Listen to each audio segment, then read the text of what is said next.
my name is Parashita Haraju, and I'm a representative of JTheta.ai. And today I'm going to be giving a live platform demo of our software, particularly the LiDAR perception aspect. But before we begin, I want to reiterate the problems the LiDAR community is facing today. The three most common challenges are 1. High annotation costs, 2. Slow turnaround time, and 3. Complex tools. And these challenges directly impact how fast the teams can iterate and deploy models. So that's why JTheta was built to solve these recurring issues, as our platform combines AI assist and human validation. Instead of starting from scratch, the system automatically pre-labels objects, and the annotators can review and refine it. So instead of spending more time on a repetitive task, teams can now focus on refinement and quality. This causes a 70% reduction in manual labor, creation of a faster scalable dataset, and have an overall high accuracy. So JTheta makes annotation more convenient as it's faster, more affordable, and also engineer-friendly. When we're on the dashboard page, we can see all the past projects we've created. Each project represents a specific dataset. We can also access past projects we've created, in case for annotations. To create projects, click on the button that says Create Projects, but today we're going to be using this dataset. Once we open the project, we can see the stages. To label, which also means how many frames we have, in review, in rework, done, and skipped. So managers can track the progress in real time and clarify any delay and rework in areas. To enter into the LiDAR Viewer, we need to click Annotate. This is the LiDAR Viewer, which combines 3D point cloud visualization, multi-angle views, camera views, classes, attributes, and frame navigation bars. Each point in the 3D point cloud represents a laser reflection from LiDAR. Together, they construct a 3D environment.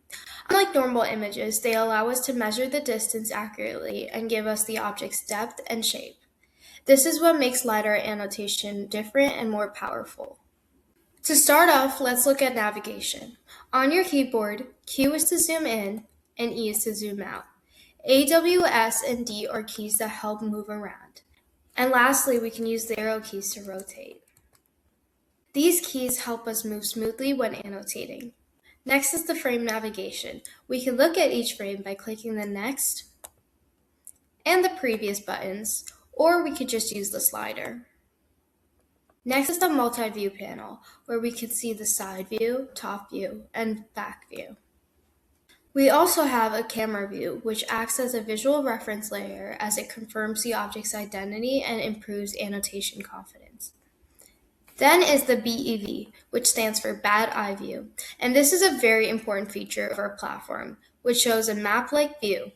I'll show how to use it later in the demo. But first, we're going to create a cuboid annotation, which is shown on the icon on top. To create a cuboid, we have to go to Classes, pick a certain class. To start off, I'm going to use the car class. Once we pick the class, we can draw a cuboid over the specific object. Since I can identify this as a car based on all the views, I'm going to draw a cuboid over it. Using the multi-view panel, we can adjust the size of the handle and create the cuboids. To see if we drew the cuboids correctly, we can use the navigation buttons or our mouser to move around. Now we could also draw a cuboid for every class, like pedestrian and cyclists. Creating the cuboids might be hard at first, but you just adjust as you go. Now, using the BEV and turning it on allows us to correctly adjust and simplifies the alignment of the cube. After creating all the cuboids, we can go to Attributes. We can look at the attributes of every object, which show us the length, width, and height. A special thing about us is our AI Assist feature, which allows us to decrease manual effort, and by clicking on a new frame and click on AI Assist, it automatically detects each and every object and it gets annotated and labeled.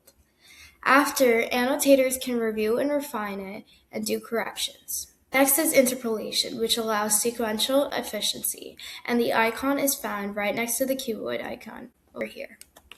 To interpolate, we need 2 frames. We need the starting frame and the end frame.